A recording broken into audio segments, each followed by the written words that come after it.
Good morning students, एक और नई वीडियो में आपका स्वागत है। तो इस सेशन में हम चैप्टर एक और डिस्कस करेंगे जिसका नाम है विटामिन एम। इसको विटामिन भी पढ़ लेते हैं और ज़्यादा एडवांस लोग इसको विटामिन पढ़ते हैं, विटामिन एम। ठीक है जी। तो वो होते ना विटामिन, मिनरल्स, वो सब कुछ। तो NCERT class 9th Kaveri book जो है इंग्लिश की, उसके बारे में हम उसके जो उसमें से जो चैप्टर हैं और जो पोएम्स हैं उसमें से हम गो थ्रू हो रहे हैं। और भी वीडियोस आ चुकी हैं इसी सीरीज़ में। प्लेलिस्ट का लिंक इस वीडियो के डिस्क्रिप्शन में मिल जाएगा। तो जो ये चैप्टर है विटामिन एम, मुझे नहीं पता एम वर्ड का क्या मतलब है, चैप्टर पढ़ के ही हमें पता लगेगा। तो इसके 3 पार्ट हैं, ठीक है। पार्ट 1, पार्ट 2 एंड पार्ट 3 में आपकी स्टोरी है। तो 3 अलग अलग वीडियोस बनेंगी इसके ऊपर और उनका लिंक प्लेलिस्ट का मैं इस वीडियो के डिस्क्रिप्शन में ही डाल दूंगा। आप सीरियल ऑर्डर में देख सकते हैं। तो पार्ट 1 इस प्रकार है। I wish said Ravi's mother, Ravi के मम्मा कहते हैं काश। Hurriedly putting some green, red and orange tablets on a saucer, बहुत ही जल्दबाजी में, हरिडली यानी कि जल्दबाजी में, वो हरे रंग की, लाल रंग की और ऑरेंज संतरे रंग की टैबलेट्स यानी कि जो होते हैं ना टैबलेट्स, गोलियां, वो एक सॉसर में रखते हैं। सॉसर क्या होता है अभी देख लेते हैं। What is a SAUCER, saucer क्या होता है?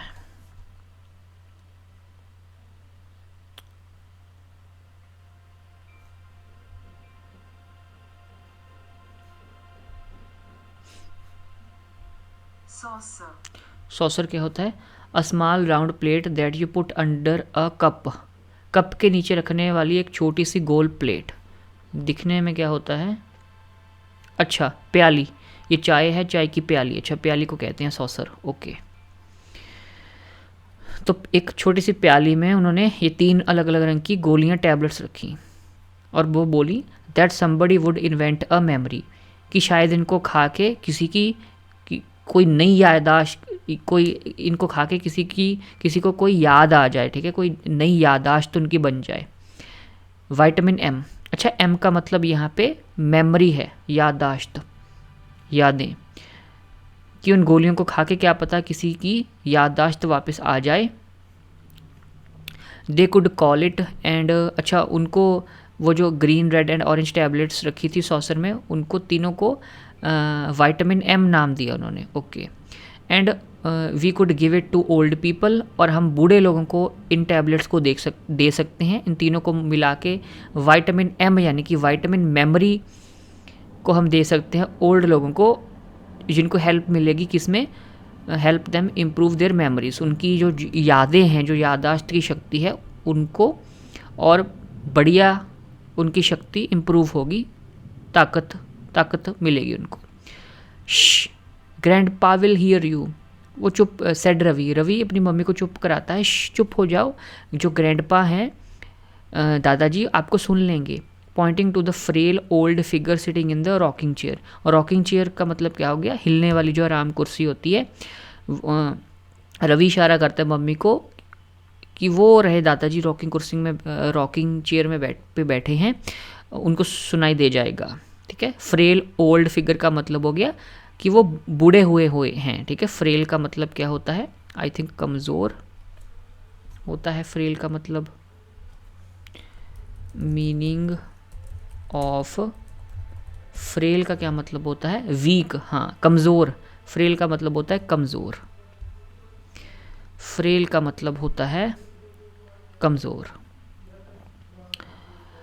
और दादाजी कैसे बैठे थे? Holding the newspaper inches from his nose to read, कि बिल्कुल कुछ ही दूरी पे, अपनी नाक के बिल्कुल नज़दीक ही कुछ ही इंचेस की दूरी पे उन्होंने अखबार रखा था, पकड़े हुए थे वो अखबार को, अखबार पढ़ रहे थे।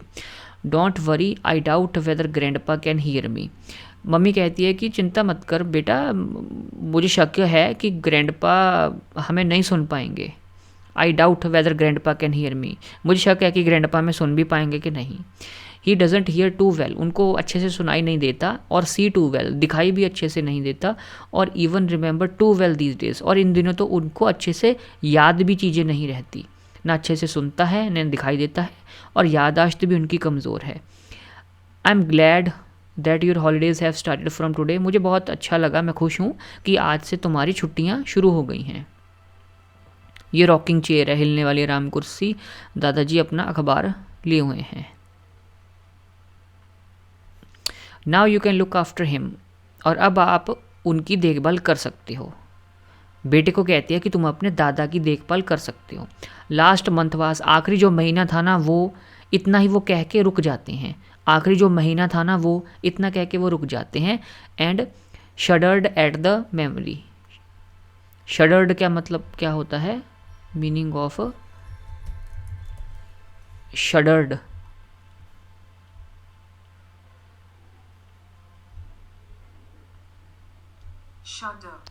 शडर्ड का मतलब क्या होता है, to suddenly shake hard especially because of an unpleasant feeling और थॉट, थर थराना, ज़ोर से कांपने लगना। अच्छा, कोई कोई अनहोनी बात सुन के या कोई बैड न्यूज़ सुन के कांपना, कपकपी। ओके, तो शायद आखिरी महीने कुछ बुरी बात हुई होगी जिसको बताने से वो जो लड़के की मदर है वो रुक गई हैं। It was only last month that Ravi's grandpa had come to live with them, और पिछला ही महीना था। लास्ट मंथ का मतलब होता है पिछला महीना, जैसे अब अप्रैल का मीनिंग मंथ चल रहा है, तो लास्ट मंथ हो गया मार्च का महीना, एक मंथ पहले। तो पिछले महीने ही रवि के जो दादाजी थे वो उनके साथ उनके पास रहने आए थे, क्योंकि he was getting too old to live on his own, क्योंकि वो बहुत बूढ़े हो रहे थे खुद ब खुद इंडिपेंडेंटली रहने के लिए। अब वो बूढ़े हो गए थे, उनको कोई चाहिए था कि उनकी देखभाल करे। It had been a difficult month with grandpa, बहुत ही मुश्किल वाला महीना ये गुजरा था ग्रैंडपा के साथ, क्योंकि grandpa having to be admitted to the hospital, क्योंकि उनको अस्पताल में दाखिल करना पड़ा था ग्रैंडपा को। क्यों? Because he absent mindedly took a double dose of his medicine, कि उन्होंने अपनी दवाइयों की दुगनी डोज दे ली थी। मान लो उन्होंने अगर 2 गोलियां लेनी थी तो उन्होंने 4 गोलियां ले ली। एब्सेंट माइंडेडली का मतलब होता है बिना सोचे या भूल के। एब्सेंट माइंडेडली का मतलब meaning of absent mindedly, absent mindedly का मतलब क्या है, एक्टिंग विदाउट कॉन्शियस थॉट, कि बिना सोच समझ के कोई काम करना। एब्सेंट माइंडेडली, ठीक है, बिना सोचे समझे उन्होंने दुगनी डोज ले ली थी। And then gave them several anxious moments when he got lost on one occasion, और फिर घर वालों को भी सेवरल एंशियस मोमेंट्स दे दी, कि घर वालों को भी बहुत ज़्यादा स्ट्रेस दे दी थी उन्होंने। सेवरल एंशियस मोमेंट्स का मतलब होता है बहुत ज़्यादा स्ट्रेस देती थी उन्होंने, क्योंकि वो एक बारी वन ओकेजन यानी कि एक बारी वो खो गए थे। कहाँ, कब? When he went for a walk and forgot the way back home, कि वो सैर करने गए थे और घर का रास्ता भूल गए और खो गए। तब भी घर वालों को एंशियसनेस हो गई थी, यानी कि वो स्ट्रेस में आ गए थे। Grandpa had got very upset when his daughter Ravi's mother, grandpa जो थे दादाजी वो बहुत गुस्सा हो गए थे जब उनकी बेटी जो है यानी कि रवि की मम्मा, उन्होंने ये इंसिस्ट किया था। इंसिस्ट का मतलब होता है किसी को बार बार किसी चीज़ को करने या ना करने के लिए कहना। Insisted that he shouldn't go out alone again, कि जब ग्रैंडपा दादाजी को उनकी बेटी यानी कि रवि की मम्मा ने कहा कि आप पिताजी आप बार बार बाहर ना जाया करो, तो वो गुस्सा हो गए थे। I will have you know Vidya my dear, he had told his daughter with a trace of the firmness that had been a natural part of his job as a lawyer. I will have you know Vidya my dear, कि मेरे प्यारे विद्या मैं आपको बता दूंगा। ये बात कही ग्रैंड फादर ने, ही हैड टोल्ड हिज डॉटर, ठीक है, बहुत ही प्यार से, जैसे वो लॉयर हैं तो इतनी प्यार से उन्होंने बात की है, क्योंकि वो बात करने का उनको पता है क्योंकि वो लॉयर हैं। और अब बात क्या कही कि मैं आपको बता दूंगा विद्या मेरे प्यारे बच्चे, that I have been looking after myself for the better part of my 75 years. I will have you know कि मैं तुम्हें बता रहा हूँ विद्या मेरे बेटे कि मैं खुद ब खुद अपना ध्यान रख रहा हूँ और मुझे 75 साल हो गए हैं खुद का ध्यान रखते हुए। After your mother died 10 years ago, जब आपके मदर यानी कि ग्रैंड पा के वाइफ यानी कि विद्या के मदर 10 साल पहले जब मर गए थे, उसके बाद I took over her duties as well. ये ग्रैंडफादर कह रहे हैं कि मैंने उनकी भी ड्यूटीज़ अपने सिर ले ली थी और मैं कुकिंग कर रहा हूँ, खाना पका रहा हूँ, शॉपिंग कर रहा हूँ, ख़रीदारी कर रहा हूँ एंड कीपिंग हाउस टू, और घर का भी ख्याल रख रहा हूँ। First you force me to come, पहले मुझे जिद्दबाजी करके यहाँ बुलाया अपने साथ रहने के लिए, and live with you in this poke little flat, इतने छोटे से घर में मुझे रहने के लिए बुलाया। पोकी का मतलब क्या हो गया है? POKY, नहीं पिकी लिखता मैंने, POKY। पोकी का मतलब क्या होता है? अनकंफर्टेबली स्मॉल, बहुत छोटा सा, छोटे से घर में, ठीक है। पोकी का मतलब आप स्मॉल या लिटिल समझ लो। तंग, इतने छोटे से तंग घर में मुझे रहने के लिए अपने साथ बुलाया पहले तो, ठीक है। In this horrible crowded city, इतनी हॉरिबल, इतनी गंदी, ठीक है, इतनी भीड़। क्राउडेड सिटी का मतलब होगा ऐसा शहर जहाँ पे बहुत भीड़ भड़क्का है। And then you think you have the right to forbid me to go out on my own, और फिर तुम पहले तो इतने गंदी जगह मुझे आपने रहने के लिए बुलाया और अब मुझे फॉरबिड कर रही हो कि तो आपने अपने खुद ब खुद आपने बाहर नहीं जाना। फॉरबिड का मतलब करना है रोकना या मना करना, ठीक है। फॉरबिड करने का मतलब होता है किसी को, अगर आप कोई चीज़ फॉरबिड कर रहे हो तो उसको वो चीज़ करने से रोक रहे हो, मना कर रहे हो कि आपने ऐसा नहीं करना। Grandpa hated the noise and bustle of city life. Bustle का मतलब होता है बिजी एक्टिविटी। ग्रैंडपा शहर के शोर शराबे और तेज़ ज़िंदगी, बिजी लाइफ को बहुत उनको नापसंद थी, हेट करते थे। And when they were on their own, और जब वो खुद ब खुद अपने सहारे होते वो क्या करते? He often spoke longingly of a small brick house in town. Longingly यानी कि याद करके, प्यारी सी याद करके वो अपने छोटे से ईंट के मकान जो शहर में था उसको याद करते कि वो कितनी खूबसूरत, कितनी बढ़िया प्लेस थी, such a wonderful place. With that big mango tree in the garden, और जिसके बगीचे में एक बहुत ही बड़ा आम का पेड़ था। It is so quite that, वहाँ पे इतनी शांति थी कि एट डस्क, डस्क का मतलब होता है इवनिंग, शाम को, कि शाम को you can even here a leaf fall, कि शाम को इतनी शांति हो जाती थी कि शाम को एक पत्ता अगर गिरता था उस पेड़ से भी तो उसकी भी आवाज़ सुनाई देती थी। But then grandpa had slipped and fallen in the garden late one evening. फिर एक शाम को क्या हुआ कि ग्रैंडपा स्लिप हो गए थे और गार्डन में गिर गए, पैर फिसल गया था और गार्डन में गिर गए। स्लिप होना, पैर फिसलना।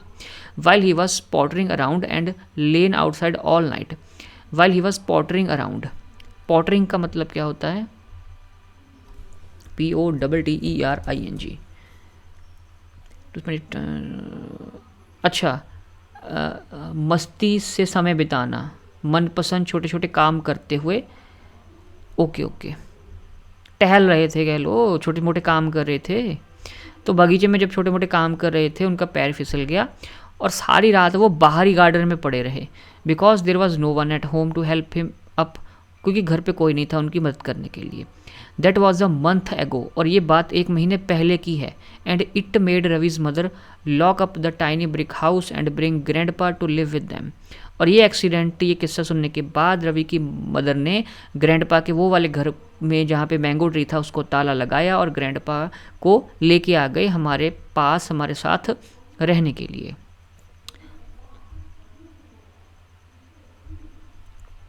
What ever happens Ravi, you are not to let grandpa go out on his own. कुछ भी हो जाए रवि बेटा, तुमने ग्रैंडपा को खुद ब खुद बाहर जाने नहीं देना। इट इज़ टू डेंजरस, बहुत खतरनाक है ये। She instructed adding details of medicine to be given to grandpa after lunch. ये बात मम्मी ने उसको इंस्ट्रक्शन देते हुए कही, ठीक है। इंस्ट्रक्शन देना यानी कि ड्यूटी समझाते हुए कही, और साथ ही साथ मेडिसिन, जो दवाइयाँ दादाजी को देनी है उनके बारे में भी बेटे को बताया कि लंच के बाद ग्रैंडपा को कौन कौन सी दवाई देनी है। Turning to her father she said, और अपने पिताजी की तरफ मुड़ के वो बोली, यानी कि रवि की मम्मा बोली, I am off to work papa, कि मैं I am off to work का मतलब होता है कि मैं काम पे जा रही हूँ, ठीक है। इंग्लिश का एक बोलने का एक फिगर ऑफ स्पीच है I am off to work, कि मैं काम पे जा रही हूँ। Papa Ravi will be here to look after you, कि रवि आपके पास यहाँ पे मैं छोड़ रही हूँ इसको आपकी देखभाल करने के लिए। His holidays have begun from today, कि इसकी आज से छुट्टियाँ शुरू हो गई हैं। Ravi winced at the over loud tone his mother used when speaking to grandpa. Winced का मतलब क्या हो गया, पहले इसकी मैं प्रोनाउंसिएशन देख लूँ, WINCED, इसको पढ़ते कैसे हैं? हाँ, विंस्ड। विंस्ड का मतलब क्या होता है? Showed an expression of embarrassment. Embarrassment का मतलब होता है शर्मिंदा होना, कि रवि को शर्म सी आ गई क्योंकि उसकी मदर ने अपने जो पापा हैं यानी कि ग्रैंड पा, उनको बहुत ऊंची आवाज़ में ये बात कही। एज दो, ऐसा लग रहा था जैसे she were speaking to a child who couldn't hear और अंडरस्टैंड टू वेल, कि उनको रवि को शर्म क्यों आई, क्योंकि मदर इतनी ऊंची आवाज़ में ऐसे लहजे से ग्रैंडपा से बात कर रहे थे रवि के, कि जैसे वो बच्चे हैं जिनको सुनाई नहीं दे रहा, ना कि उनको ठीक से समझ आ रही है, ऐसी टोन में बात कर रहे थे। और रवि को शर्म आ रही थी कि मम्मा अपने बड़े जो उम्र में हैं उनसे, पापा से कैसे बात कर रही हैं, अपने पापा से। Grandpa continued to rock gently, grandpa अपनी कुर्सी पे आराम से उनको हिलाते रहे, ठीक है। And give no sign that he had heard her at all, और ऐसा कोई भी साइन नहीं दिया कि उनको ये बात समझ आ गई है जो अभी उनकी डॉटर ने बोली है, ठीक है। वो वैसे ही अपना आराम से कुर्सी में हिलते डुलते रहे।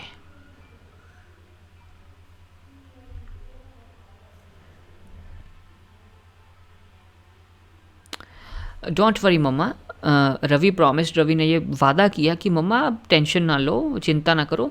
Looking at his mother's anxious face, क्योंकि उसके मम्मी के चेहरे पे स्ट्रेस छाई हुई थी।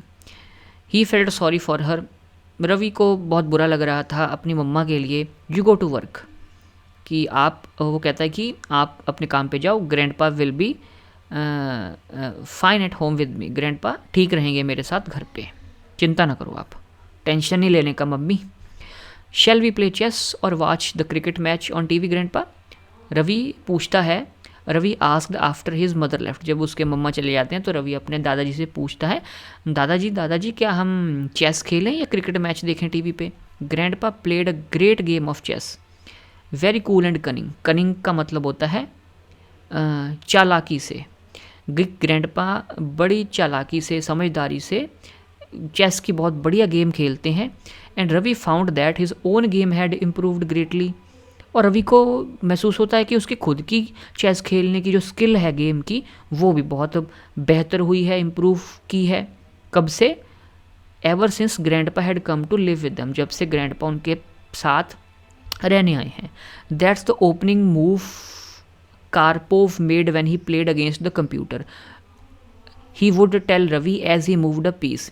जब ग्रैंडपा चेस का कोई भी प्यादा, कोई भी टुकड़ा, चेस का कोई भी बोर्ड, चेस का कोई भी पीस मूव करते हिलाते, तो वो बताते रवि को कि जब कार्पोव कंप्यूटर के अगेंस्ट खेल रहा था तो ये ओपनिंग मूव उसने प्ले किया था कार्पोव में। कार्पोव कोई अपना रशियन चेस प्लेयर रहा होगा।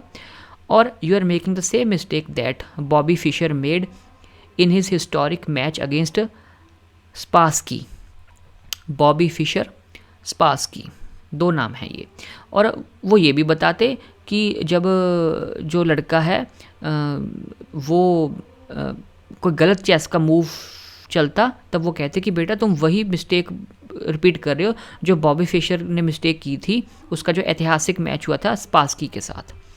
तो ये बताते थे उसको कि ये आपका रॉन्ग मूव है, ठीक है। और वो ये भी बताते कि ये रॉन्ग मूव किसने किसके अगेंस्ट चला था, ठीक है, ये ओपनिंग मूव किस प्लेयर ने प्ले किया था, ये सब कुछ।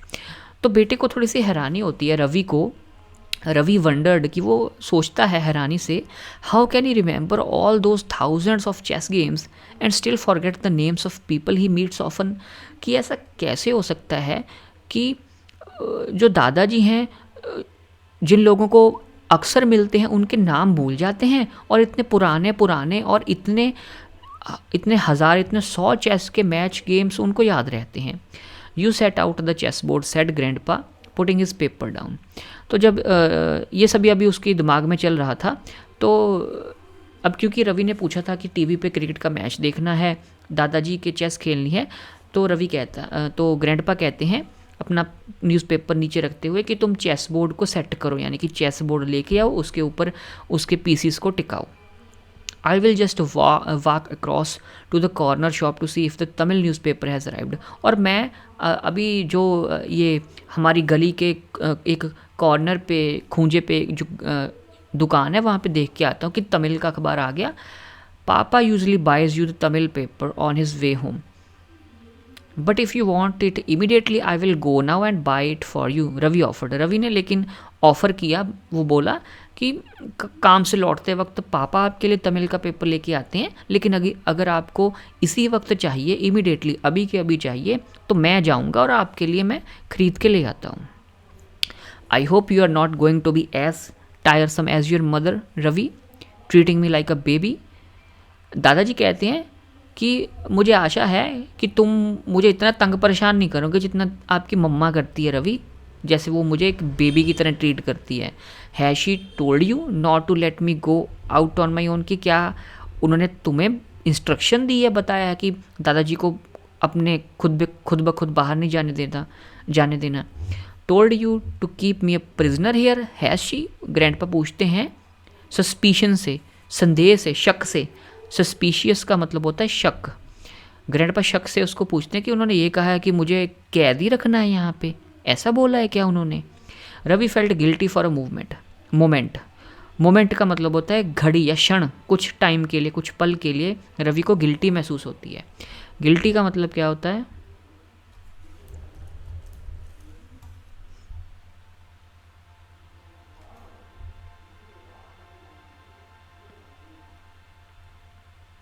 गिल्टी फील करना, यानी कि खुद को अपराधी मानना।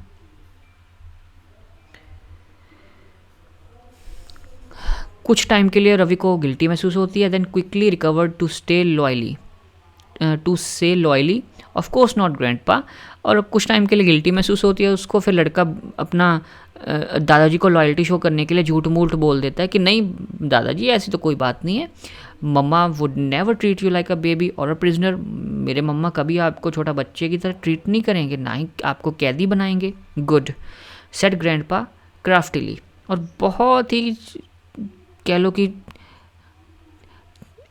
चालाकी से, समझदारी से कह लो कि ठीक है, ग्रैंडपा बोले गुड, ठीक है, फिर तो ठीक है। Then you will have no objection to me going out, और बहुत ही क्राफ्टिली का मतलब होता है क्लेवरली, बहुत उन्होंने अपना वर्ड्स इस्तेमाल किया कि ठीक है, तो तुम्हें तो कोई दिक्कत होनी नहीं चाहिए अगर मैं बाहर जा रहा हूँ। ऑब्जेक्शन का मतलब होता है कि कोई दिक्कत होना या किसी को कोई आपत्ति होना, ठीक है, कि नहीं आपने ऐसा काम नहीं करना। तो दादाजी पूछते हैं ठीक है, अगर तेरे मम्मा ने मुझे नहीं कुछ कहा भी, हाँ भी मुझे यहाँ पे रखना है, तो तेरे को तो कोई दिक्कत होनी नहीं चाहिए मुझे बाहर जाने में, है ना मेरे। तो ये हैं दादाजी, एन के लगी हुई हैं, घड़ी लगाई हुई है, और एक ये स्टिक पकड़ी हुई है इन्होंने। He picked up his beautiful shiny black mahogany walking stick, चलने के लिए walking stick shiny black colour की। माहोगानी क्या होता है?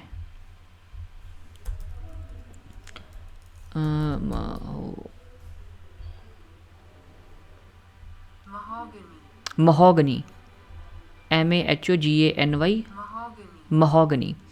Hard dark reddish brown wood that is used for making furniture. अच्छा, कोई ख़ास पेड़ की लकड़ होती है, लकड़ की टाइप है, वुड की टाइप है। तो ग्रैंडपा अपनी लाठी उठाते हैं चलने के लिए, walking stick with a brass handle. Brass एक मेटल होता है, ब्रास यानी कि इस छड़ी का जो हैंडल है वो ब्रास धातु का बना हुआ है, और शेप क्या है उसकी carved in the shape of an eagle's head. Eagle, बाज का सिर जो है, जहाँ से दादाजी ने अपनी लाठी को, छड़ी को ये पकड़ा हुआ है, उसका जो मुट्ठा है, जो हैंडल है, वो ईगल के हेड के शेप का है। Put on his bright yellow cap, अपनी चमकती पीली टोपी लेते हैं वो, एंड डिक्लेयर्ड, और बोलते हैं बेधड़क, I will be back home before you can set up the board Ravi. Ravi, मैं इससे पहले वापस आ जाऊंगा, तुम्हारे बोर्ड जो है रवि, मैं तुम्हारे चेस बोर्ड को सेटअप करने से पहले वापस आ जाऊंगा, ठीक है। ऑफ ही वेंट, और वो चले जाते हैं बाहर। ट्वर्लिंग हिज वॉकिंग स्टिक जॉन्टिली, जॉन्टिली का मतलब होता है हैप्पीली एंड कॉन्फिडेंटली, मजे मजे में, हिलडुल के, ठीक है, बाहर जाते हैं। Leaving Ravi in a dilemma, dilemma का मतलब होता है दो चित्ती में, कि रवि ये सोच रहा होगा कि दादाजी को मैं रोकूं ना रोकूं, मम्मी ने बोला था कि इनको यहीं पे रखना है, लेकिन दादाजी को बाहर जाना है, मैं क्या करूं। तो दो चित्ती में था कि उनको जाने दूं कि रोकूं। His grandfather would feel hurt if he insisted on accompanying him, तो जो दो चित्ती क्या थी कि ग्रैंडपा को बुरा लगेगा अगर रवि उनके साथ गया, क्योंकि ग्रैंडपा ऐसा महसूस करेंगे कि वो एक बेबी की तरह उनको ट्रीट किया जा रहा है। और दूसरी बात क्या थी, his mother would be furious if she knew Ravi had let him go out on his own, और दूसरी तरफ अगर दादाजी को अकेले जाने दिया तो मेरे मम्मा मुझे गुस्सा होंगे कि दादाजी को तूने अकेले क्यों जाने दिया, मैंने बोला था। He heard the elevator door shut, और जो एलिवेटर था, लिफ्ट जिसको कहते हैं, एलिवेटर डोर का बंद होने की आवाज़ सुनाई दी रवि को। जैसे ग्रैंडपा नीचे गए तो एक मल्टी स्टोरी बिल्डिंग में, ठीक है, 10-15 माले की इमारत में वो रहते होंगे, लिफ्ट से ऊपर नीचे आने की सुविधा होगी। तो रवि ने डिसाइड किया he would follow grandpa secretly, और रवि ने ये डिसाइड किया कि वो चोरी छिपे दादाजी को फॉलो करेगा, एक सेफ़ डिस्टेंस, थोड़ी सी सेफ दूरी मेंटेन करके, ये निश्चित करने के लिए, to make sure he came to no harm, कि उनके साथ कुछ गलत या रॉन्ग ना हो जाए, जैसे कि वो रास्ता ना भूल जाएं। ये आपका था स्टोरी का पार्ट 1 अभी तक। आगे जो पार्ट 2 है वो हम अगली वीडियो में डिस्कस करेंगे, और पूरी प्लेलिस्ट का लिंक इस वीडियो के डिस्क्रिप्शन में मिल जाएगा। स्टोरी अब इंटरेस्टिंग हो रही है, और आप इस चैनल को फॉलो कर सकते हैं, सब्सक्राइब कर सकते हैं, वीडियोज़ को शेयर कर सकते हैं। मिलता हूँ इस कहानी के सेकेंड पार्ट के साथ। Thank you very much.